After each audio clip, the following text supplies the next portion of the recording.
Essa noite nós vamos falar sobre a adoração que é falsa e é reprovável por Deus. Isso deve nos fazer entender que nem toda adoração, nem todo culto, nem todo serviço religioso, nem todas as vezes que os homens se achegam diante de Deus, mesmo com o espírito sincero, ele vai ser recebido. Muitas vezes ele é rejeitado, porque ele não se achega a Deus da maneira que a palavra de Deus ordena. Ele se achega a Deus como o seu coração quer se achegar ao Senhor. Vamos ler então Juízes capítulo 17, a partir do verso 1. Vamos ler todo o capítulo, ele é curto. Diz assim a palavra: E havia um homem do monte Efraim, cujo nome era Mica, e ele disse à sua mãe: Os 1.100 shequels de prata que foram tirados de ti, sobre os quais tu também amaldiçoaste e falaste nos meus ouvidos, eis que a prata está comigo, eu a tomei. E a sua mãe disse: Abençoado seja tu da parte do Senhor, meu filho. E quando ele tinha restituído os 1.100 shequels de prata à sua mãe disse: Dediquei totalmente a prata da minha mão ao Senhor para o meu filho, para a confecção de uma imagem esculpida e de uma imagem fundida. Agora, portanto, eu a restituirei a ti. Porém, ele restaurou o dinheiro à sua mãe. E sua mãe tomou 200 shequels de prata e os deu ao fundidor, que deles fez uma imagem esculpida e uma imagem fundida. E elas estavam na casa de Mica. E o homem Mica tinha uma casa de deuses, e fez um éfode e terafins, e consagrou um dos seus filhos, que se tornou seu sacerdote. Naqueles dias não havia rei em Israel, por isso cada homem fazia aquilo que era certo aos seus próprios olhos.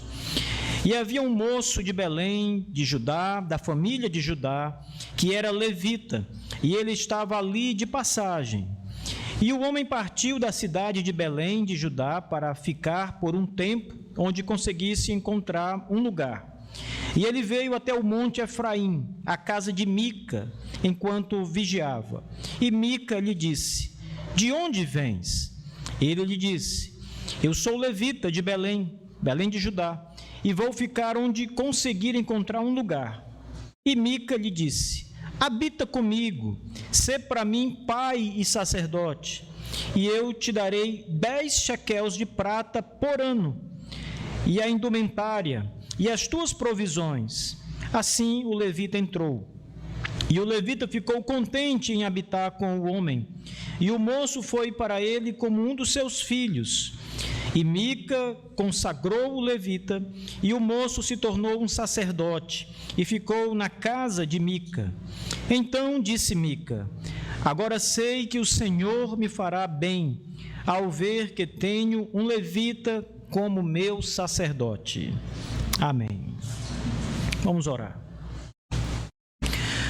Senhor nosso Deus e Pai, nós te suplicamos, Senhor, que a Tua presença santa esteja no nosso meio, pelo Espírito Santo, para nos ajudar, para encher o nosso coração de gozo, Senhor Deus, com a Tua palavra.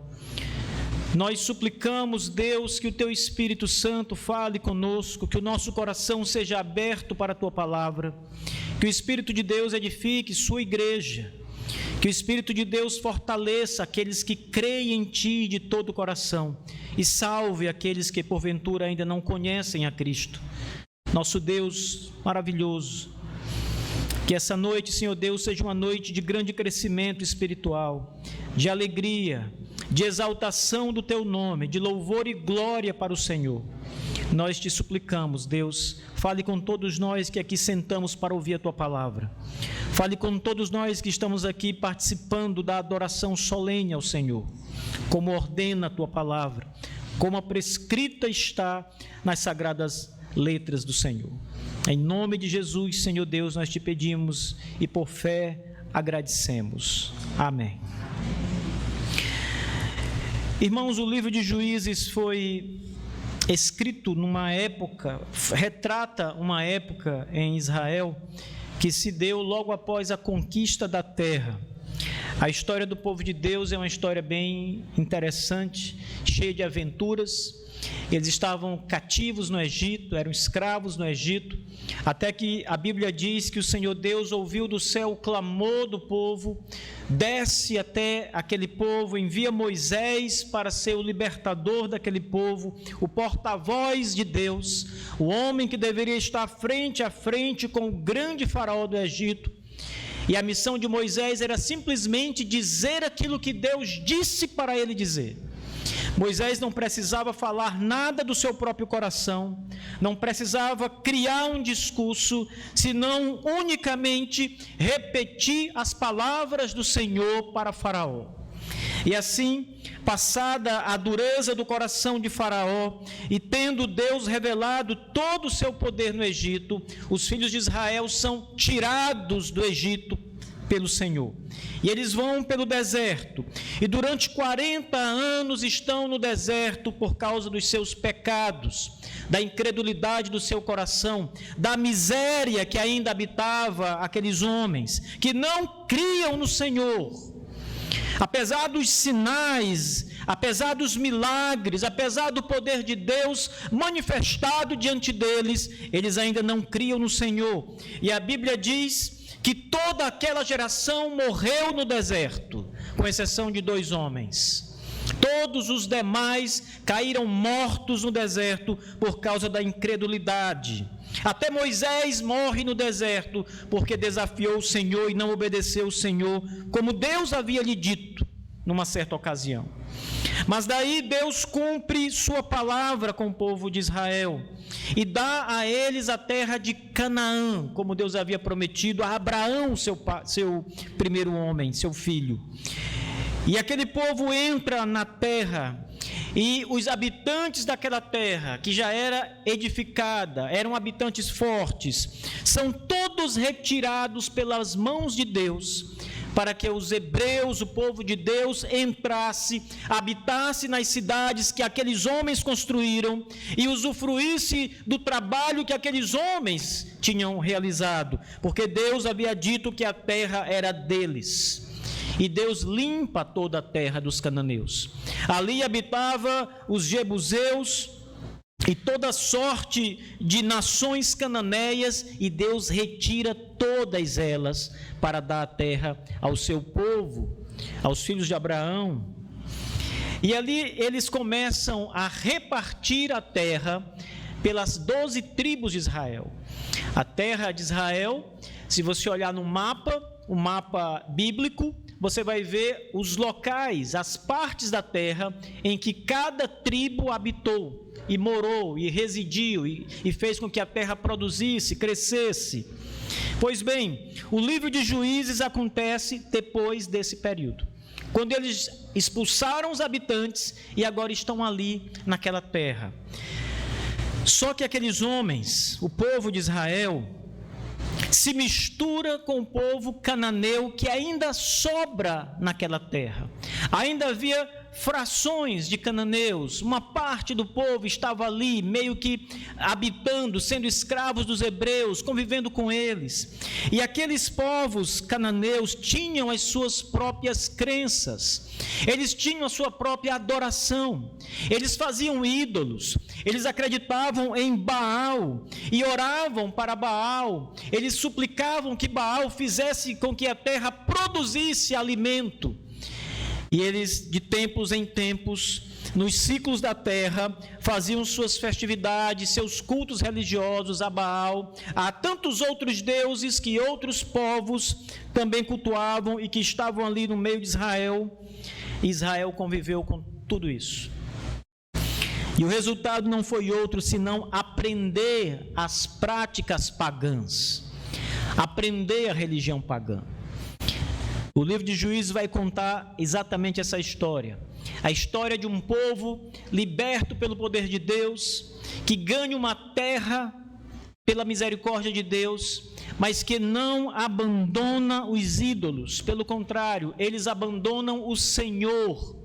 Eles abandonam Deus e começam a sua própria maneira de adorar o Senhor. Eles criam o seu próprio culto e eles misturam o culto verdadeiro com o culto falso. Eles misturam aquilo que Deus disse com aquilo que Deus não disse.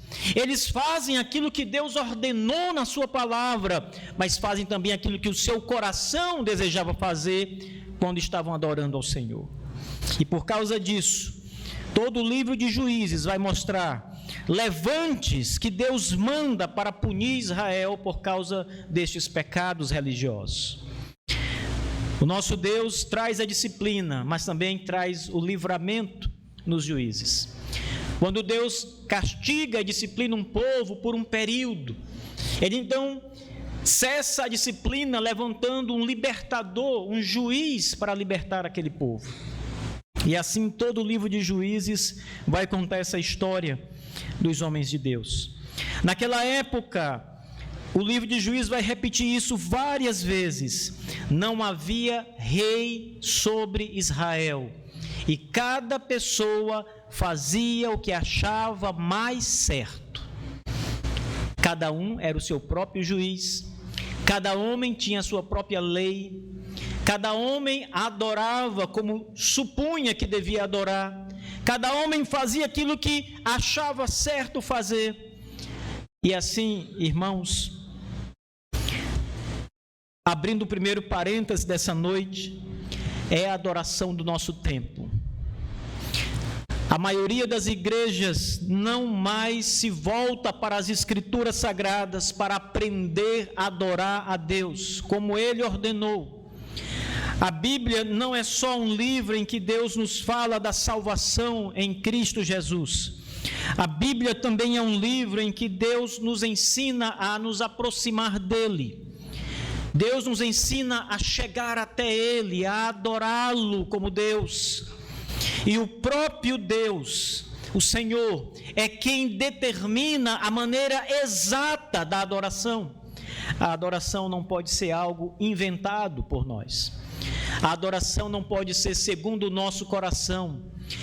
Ainda que você tenha um coração sincero e leal para com Deus, ainda que você queira fazer o melhor para Deus, ainda que a sua intenção seja exaltar a Deus verdadeiramente, se aquilo que você faz está diferente daquilo que Deus ordena, daquilo que Deus espera, essa adoração é falsa, ela é reprovável, ela não é recebida pelo Senhor. E não apenas isso, irmãos, a falsa adoração traz a ira de Deus, traz juízo de Deus, traz punição. Por isso, ninguém deve brincar com culto, ninguém deve achar que o culto é uma bobagem, é uma reunião de um povo que pode ser feita de qualquer forma. Nós não estamos aqui para brincar, nós não estamos aqui para fazer aquilo que o nosso coração deseja, nós não estamos aqui trazendo técnicas para a igreja crescer, nós estamos aqui para adorar o Criador dos céus e da terra, da maneira em que Ele disse que é para ser feito, adorar biblicamente, da maneira correta. Essa é a nossa obrigação como povo de Deus, povo da aliança, povo remido pelo sangue do Senhor Jesus. Por isso, cuidado quando pensarem na adoração. E eu me refiro especialmente à adoração solene no dia do Senhor, quando a igreja, como hoje aqui, se reúne para o culto a Deus e para adorar. Nós estamos em terreno sagrado, irmãos, porque nós estamos na presença de Deus, na presença daquele que é 3 vezes santo. Santo, santo, santo é o Senhor, o Deus dos exércitos. Toda a terra está cheia da sua glória. Nós estamos na presença dEle, diante dEle, para adorá-lo. Não vamos fazer isso como o nosso coração pecaminoso arquiteta, deseja fazer. Nós precisamos nos curvar diante da revelação de Deus e dizer: Deus, ensina-me a adorá-lo como convém, como o Senhor quer, como o Senhor espera que o adoremos, e só a Bíblia nos diz isso. Veja essa passagem, irmãos. Lembre que o livro de Juízes é um livro que se passa no meio da nação de Israel, do povo de Deus. Essas pessoas aqui são o povo de Deus, são os descendentes daqueles que saíram do Egito, são filhos de Abraão. E a Bíblia começa dizendo no capítulo 17 que havia um homem do monte Efraim, cujo nome era Mica, e esse homem era um ladrão. Ele havia roubado sua mãe, ele havia roubado 1.100 shekels, isto é, moedas de prata de sua mãe. Para vocês terem uma ideia da quantidade que esse homem roubou, ele contratou um sacerdote e iria pagar 10 moedas por um ano de trabalho. Ele roubou 1.100 moedas de prata da sua mãe. Dava para pagar o trabalho desse sacerdote a vida inteira. E então a história começa com esse homem Mica chegando para sua mãe e dizendo: mãe, sabe aquelas moedas, aquelas 1.100 moedas de prata? Eu roubei as suas moedas, mãe, elas estão comigo. E nós podemos pensar que Mica é um homem que se arrependeu do seu pecado. Mas ele só disse isso porque a sua mãe começou a amaldiçoar o ladrão. Ela começou a jogar pragas no homem ou na mulher que havia lhe roubado o seu dinheiro, sua prata. Ela lança várias maldições. O texto diz que ela chega para o ouvido de Mica e diz: Mica, maldito o homem que me roubou, maldito aquele ladrão infernal que roubou a minha prata que eu guardei. E aquilo entra no coração de Mica, que é o ladrão da própria mãe. E então, depois de meditar, de pensar, ele diz: mãe, as moedas estão comigo, eu roubei suas moedas, mãe. Eu fiquei com medo da maldição, fiquei com medo de que as suas pragas me atingissem. E a mãe então diz: coração de mãe é muito mole, né? Na hora que o filho confessa, a mãe diz: abençoado seja tu da parte do Senhor, meu filho.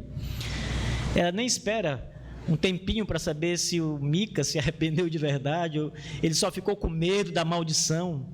Mas a mãe já vai logo pegando o seu filhote ali, dizendo: é um filho abençoado.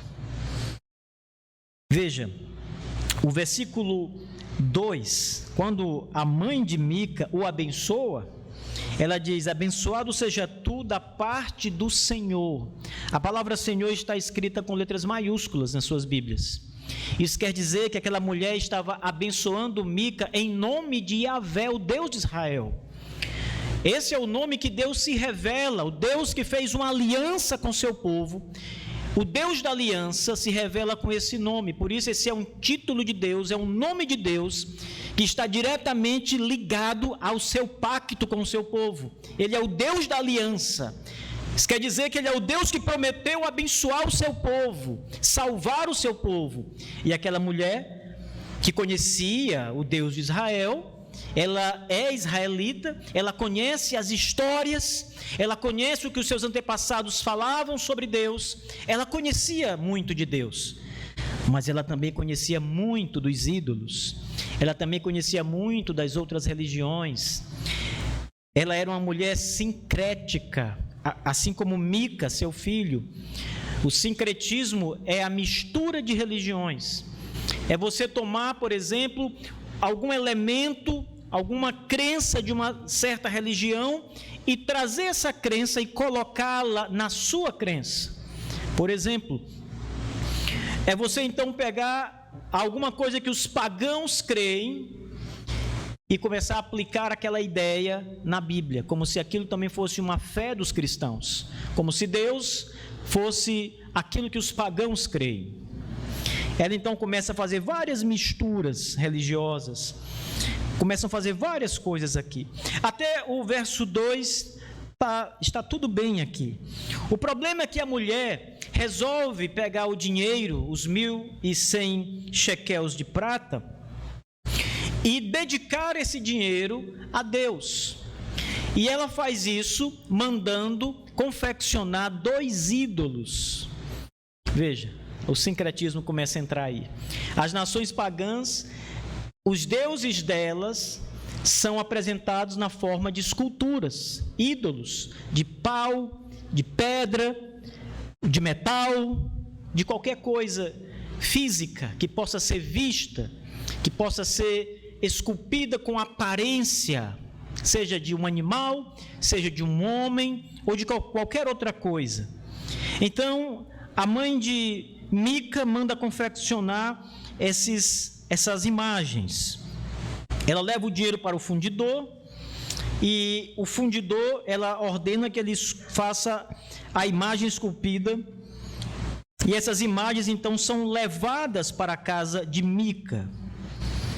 Alguns pontos, irmãos, para a nossa reflexão de hoje. A primeira delas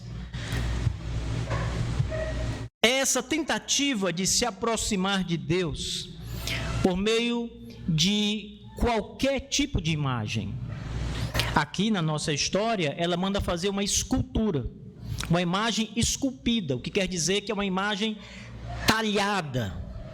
Provavelmente ela manda derreter a prata e ela esculpe, o escultor esculpe numa madeira e então ela banha aquela madeira com a prata para que a imagem fique de prata, com aquele formato da escultura.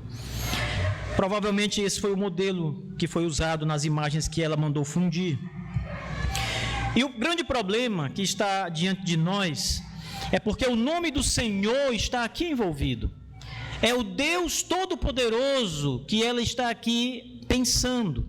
Mas ela traz no bojo dos seus pensamentos suas crenças não bíblicas, as crenças que estão no seu coração, as ideias que ela traz consigo mesmo, que são reflexo da cultura religiosa dos seus dias.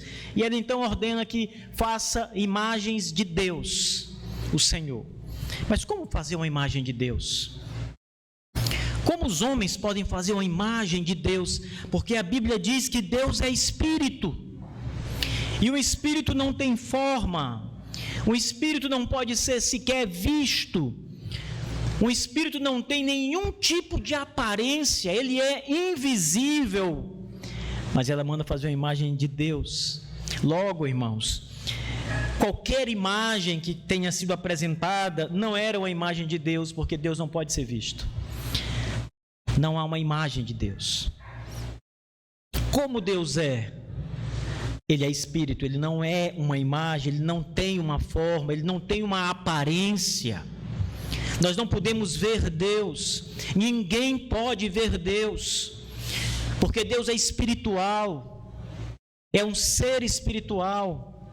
Mas a mulher ordena ao fundidor que faça uma imagem de Deus, aliás, duas imagens de Deus.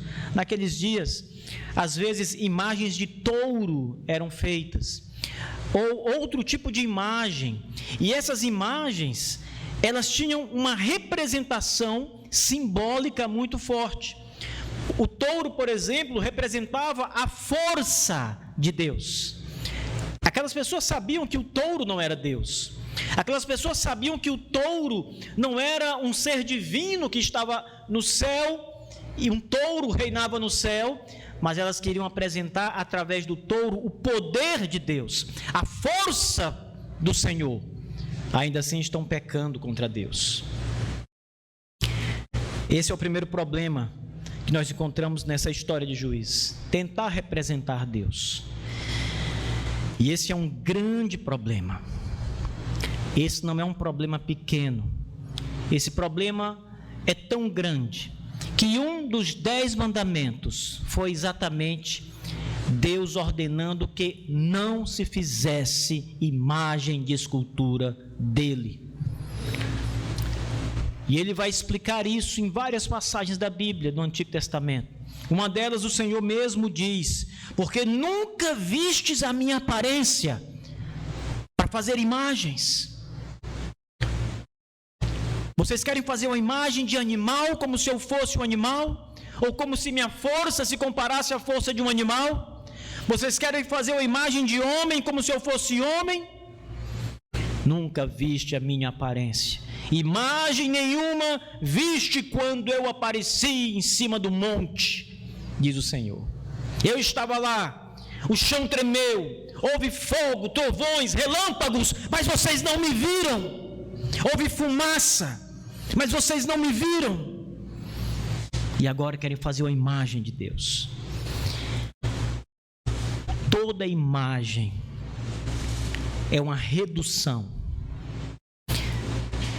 Se você faz uma imagem de um homem, de uma pessoa, você reduz a pessoa àquela imagem fixa, que dirá uma imagem de Deus.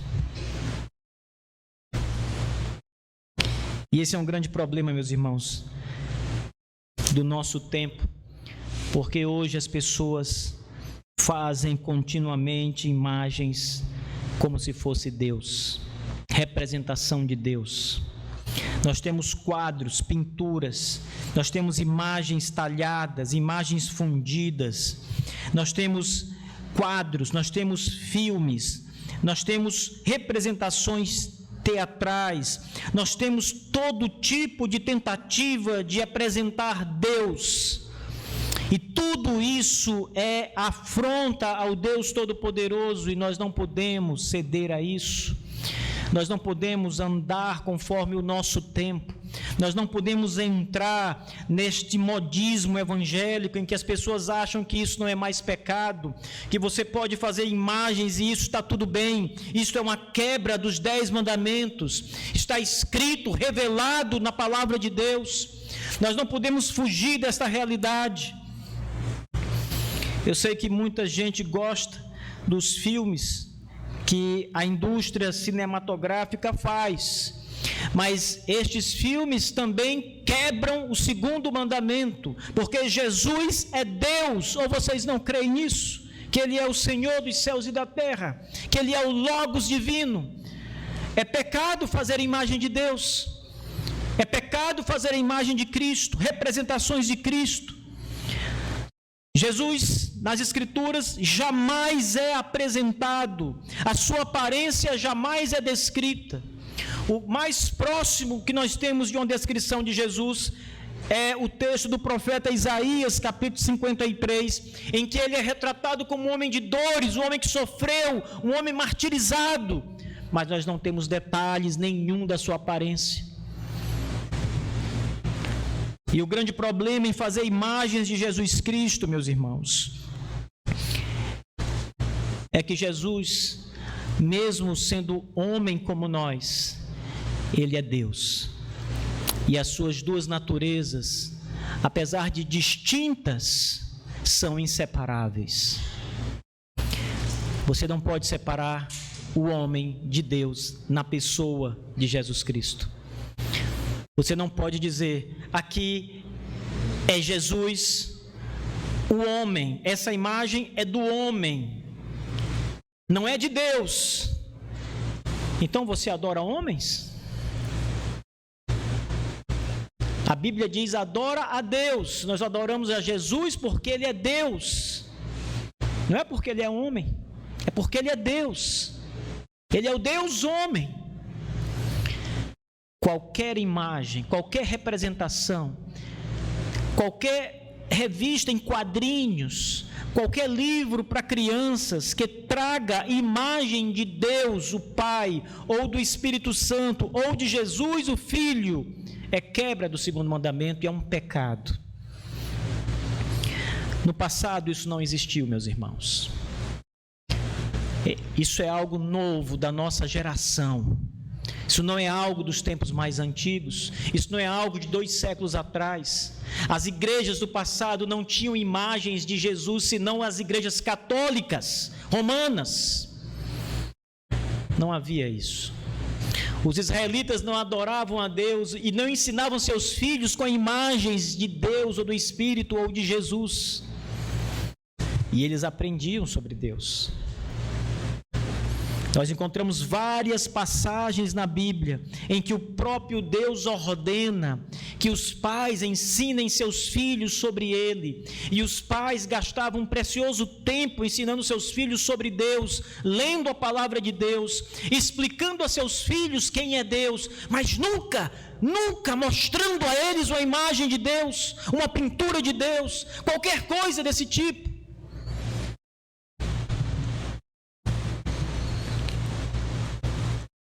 Tudo isso é reprovável por Deus. Não importa quem diga que isso seja aceitável. Quem tem a palavra final é a Escritura. Quem manda é a Bíblia. E ela diz que isto é quebra do segundo mandamento. Nós temos duas opções: ou nos sujeitamos ao que a Bíblia diz e abolimos da nossa vida essas imagens, ou nós nos rendemos à modernidade, fazemos aquilo que todas as igrejas por aí estão fazendo, mas assim nós vamos estar nos levantando contra Deus e sua palavra.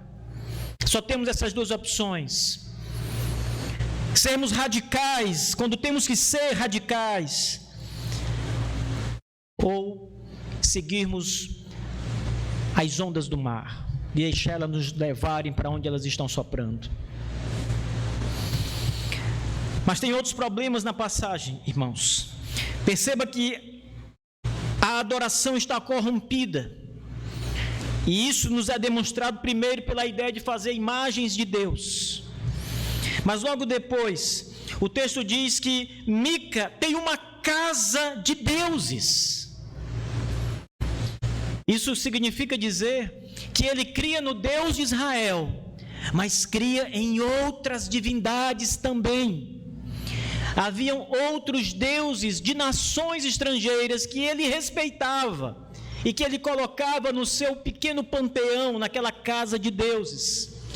Deus estava ali, agora representado pelas imagens que a mãe de Mica manda fazer, mas também os outros deuses, deuses das nações, estavam ali. Que grande problema Mica estava trazendo para si mesmo. Quando o apóstolo Paulo foi até os gregos, eu estou falando do Novo Testamento, no livro de Atos, ele vai à grande cidade de Atenas. Atenas é a maior cidade grega daqueles dias, a cidade mais clássica, a cidade cuja a filosofia, a inteligência, a intelectualidade era a atmosfera daquela cidade. Era uma cidade culta. E Paulo está ali, ele está no Areópago, e ele então vai numa casa de deuses como essa que a Escritura fala que Mica tinha uma, só que era uma casa pública, e Paulo começa a entrar naquela casa. A Bíblia diz que quando ele entra na cidade, o espírito de Paulo começa a se revoltar com a idolatria da cidade. Ele começa a fervilhar por causa daquela cidade tão idólatra. Em tudo que ele olhava, ele via a marca da idolatria. Então ele entra no Areópago. E quando ele adentra aquela casa, ele vê várias imagens. Elas estão ali colocadas numa espécie de altar, especialmente preparado para cada uma delas. E no altar, na base do altar, há o nome da divindade. Várias delas estão ali. E o apóstolo Paulo começa a olhar para aquelas estátuas mortas, sem vida. Ele olha para aqueles falsos deuses, seus nomes, todo o histórico deles. Então, num dos discursos de Paulo, ele diz: aquele que eu estou pregando aqui em Atenas é aquele que está lá no seu Areópago, porque dentre todas essas estátuas e esses altares, havia um altar vazio. Nesse altar não tinha estátua nenhuma, nada, sem nada em cima, sem nenhuma escultura em cima, mas havia um nome. Os gregos eram muito religiosos e eles temiam deixar de homenagear algum deus. Então eles fizeram um altar para algum Deus que eles não conheciam, mas que existia. Talvez exista mais algum além desses. Para não sermos punidos por essa divindade que nós desconhecemos, vamos fazer um altar para ela. E o nome era Ao Deus Desconhecido. E Paulo diz: este é o Deus que eu prego, que não pode ser representado por imagens, que está aqui, mas ninguém pode vê-lo. Esse é o Deus dos cristãos, é o nosso Deus, ninguém pode vê-lo,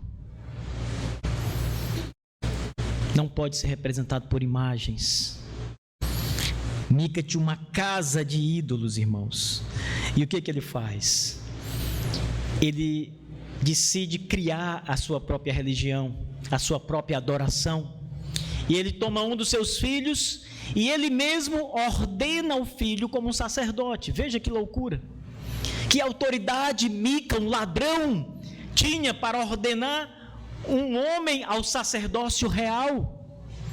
Mas ele toma o seu filho e diz: filho, você agora vai ser o sacerdote, você será o homem de Deus nesta casa de deuses, e você vai ministrar, você vai pregar, você vai dirigir a liturgia do culto, você vai prestar o serviço a Deus.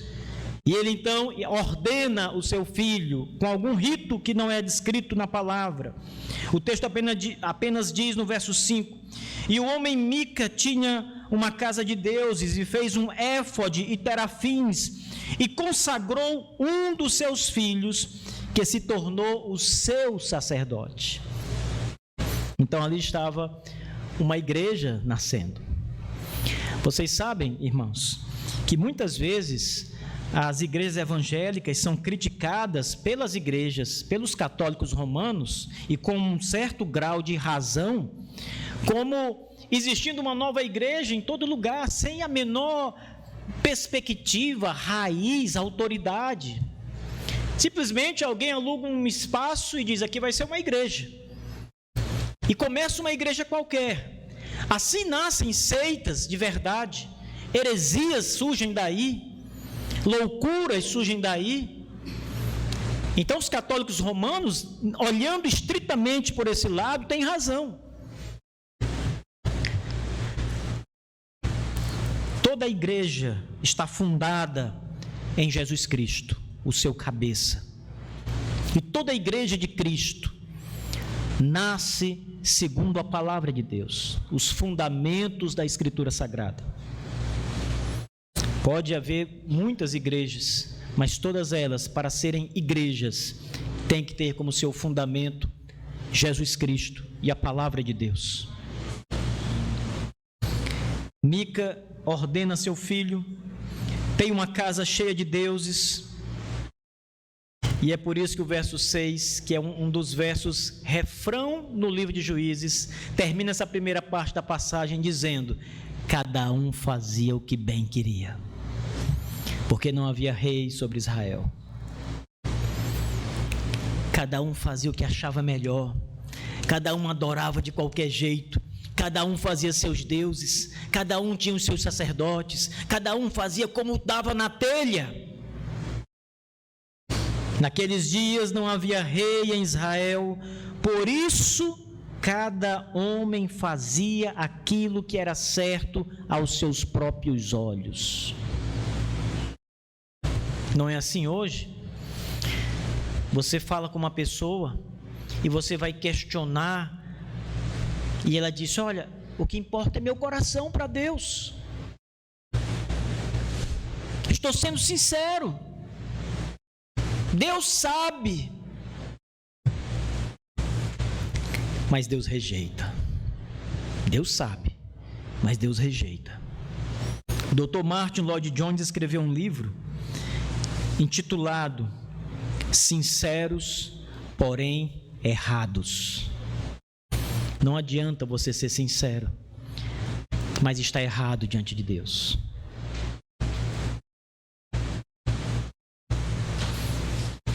A adoração precisa ser como Deus determinou em sua palavra.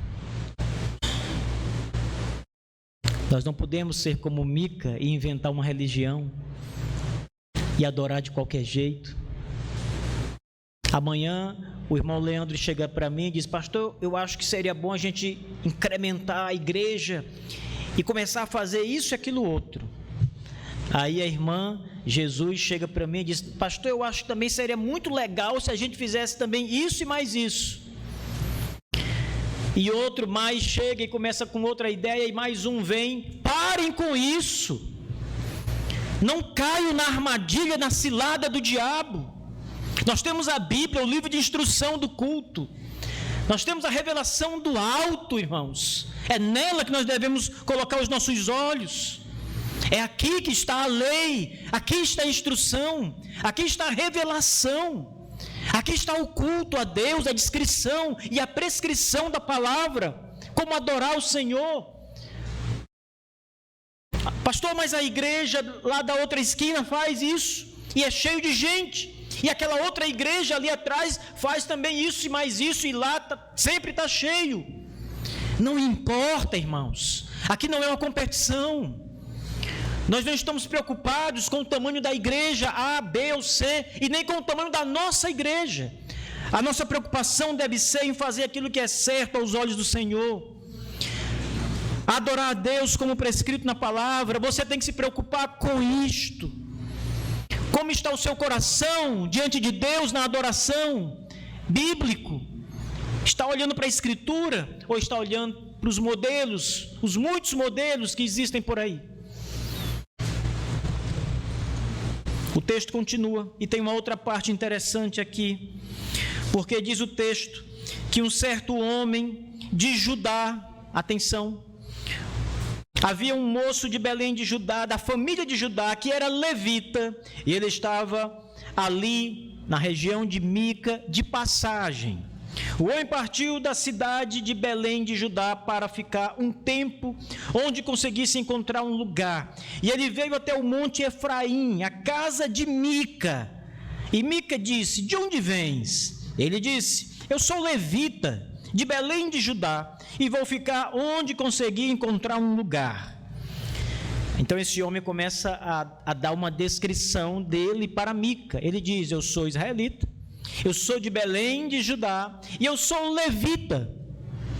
Isso foi muito importante, porque o nosso Deus, veja a importância, prescrição divina. Deus disse que os únicos homens que podiam ser sacerdotes no povo de Israel eram aqueles homens da casa de Levi, da família de Levi, da tribo de Levi. Nenhum outro homem deveria ser sacerdote. Todos os sacerdotes eram levitas, todos os músicos eram levitas. E hoje tem muitas igrejas que os músicos são chamados levitas. E as pessoas dizem: olha, agora vão aparecer já os levitas da igreja. Que loucura é essa, irmãos? Levitas eram uma tribo. Era uma tribo sacerdotal. O sumo sacerdote era levita, os sacerdotes eram levitas, e os músicos, como faziam parte do culto de Deus, tinham que ser levitas. Todos eram levitas que estavam ali na casa do Senhor, na frente do culto divino. Não tem nada a ver aqui com dons e talentos, tem a ver em pertencer a uma determinada família. Assim era como Deus determinou no Antigo Testamento. E então, quando o homem diz a Mica que é levita, Mica enche seus olhos. Mas ele já tinha um sacerdote, seu filho. Acontece que Mica não se importou com a palavra de Deus, com o que Deus havia ordenado, quando decidiu consagrar seu filho. Porque ele já sabia que os sacerdotes eram levitas. Mesmo assim, ele já tem uma casa de deuses, tem as imagens que sua mãe fez, e agora ordena o próprio filho para poderem ter a sua própria maneira de adorar a Deus. Mas quando a primeira oportunidade surge, um levita de verdade vem chegando, ele diz: pronto, agora fechou, agora vamos ter um sacerdote de verdade. como escrito na palavra, como revelado, ordenado por Deus. E então Mica começa a oferecer emprego. Ele quer comprar aquele homem, para que aquele homem trabalhe para ele. E ele oferece o salário, que deveria ser um bom salário, eu creio, 10 moedas de prata por ano, porque o homem na mesma hora aceita o emprego, o cargo, ser um sacerdote particular de Mica.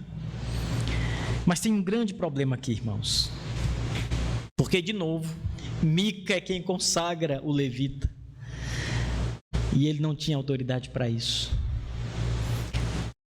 Todas as coisas na religião de Mica estão erradas. A igreja de Mica, irmãos, é uma bagunça. A igreja de Mica é uma seita herética, contrária à palavra de Deus. E ela é tudo isso porque ela não se baseia na prescrição divina. Ela não repousa na palavra, ela não tem bases na palavra. O culto é inventado. O culto é odiado por Deus.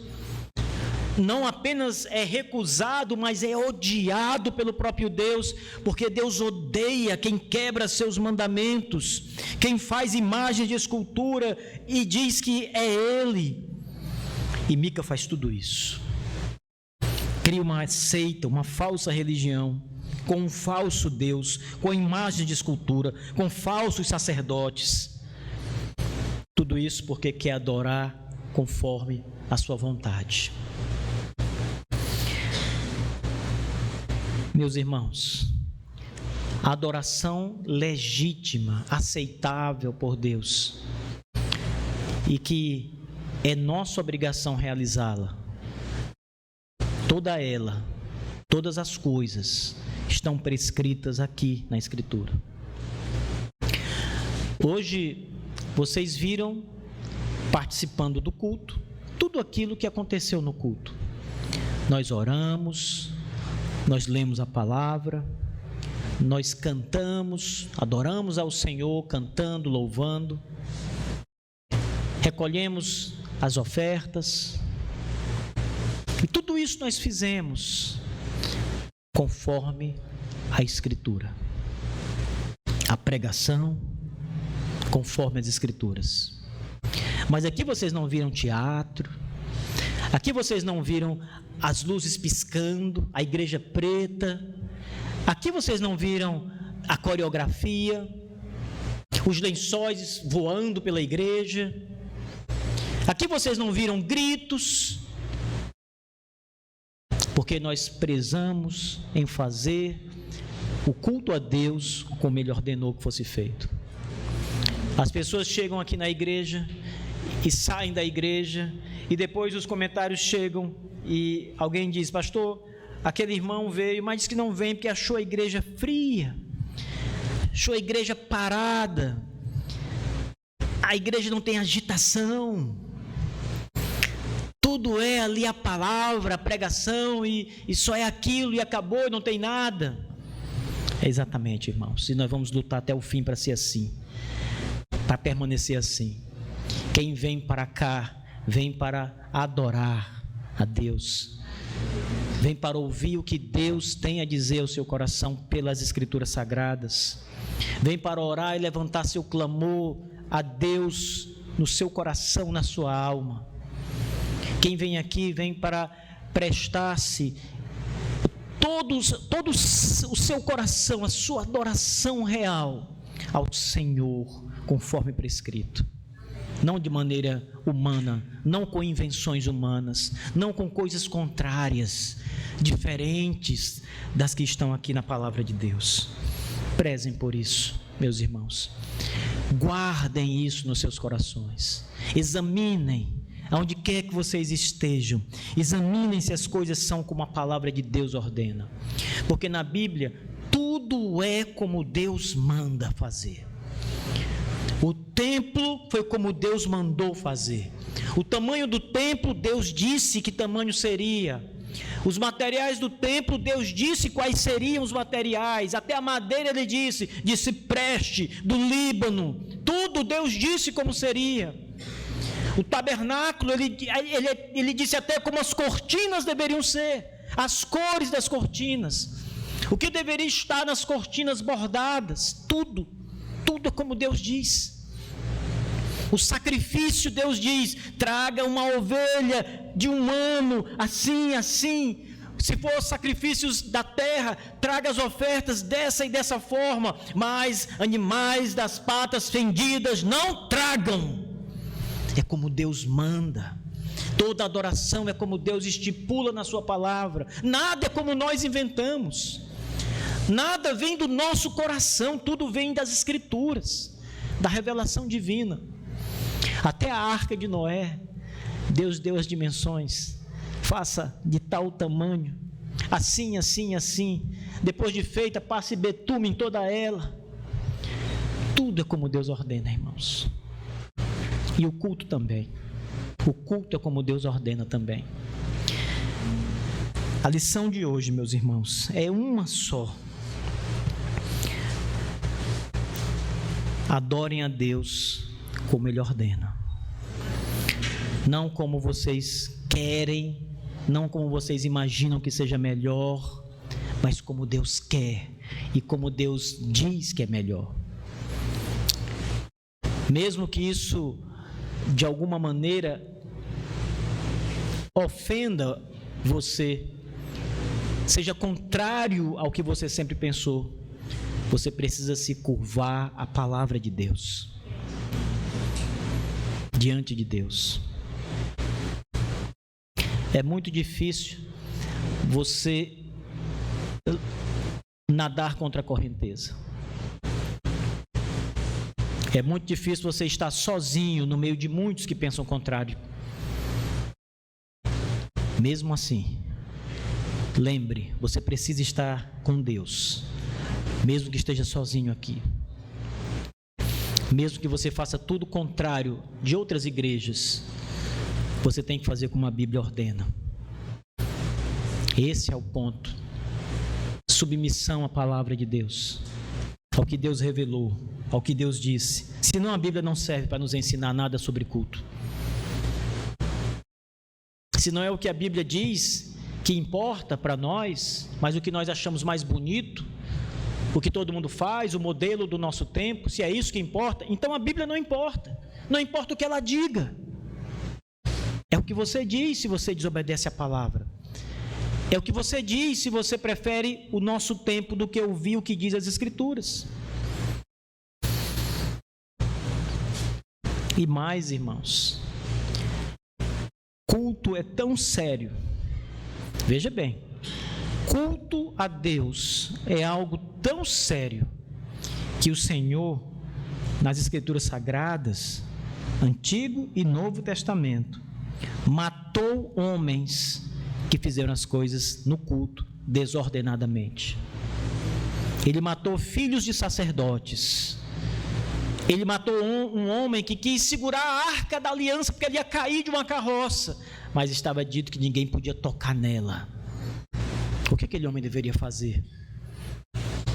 Ele tentou fazer uma coisa boa, segurar a arca de Deus para ela não cair no chão. Mas Deus sempre diz que é melhor obedecer. Obedeça o que Deus manda. Nunca faça o que está na sua cabeça se for contrário ao que Deus manda.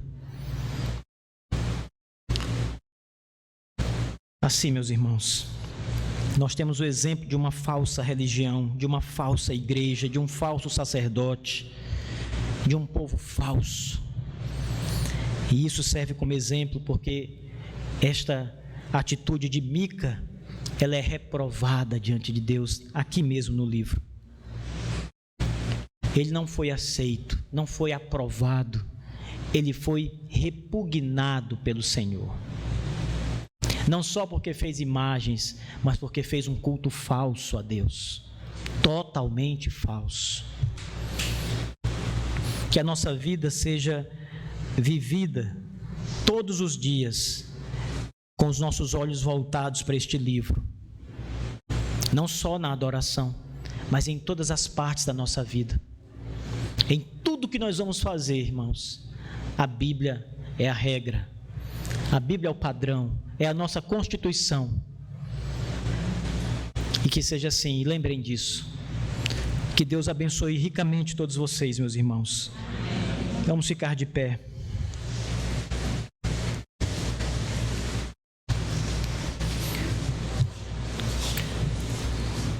Vamos orar, curvem a cabeça. Logo em seguida teremos a celebração da ceia. Senhor, obrigado pela Tua palavra. Nós louvamos o Teu nome, Senhor, com grande alegria, porque o Senhor nos deixou a constituição religiosa, a palavra de Deus, para a nossa correta adoração ao Senhor e o nosso serviço religioso.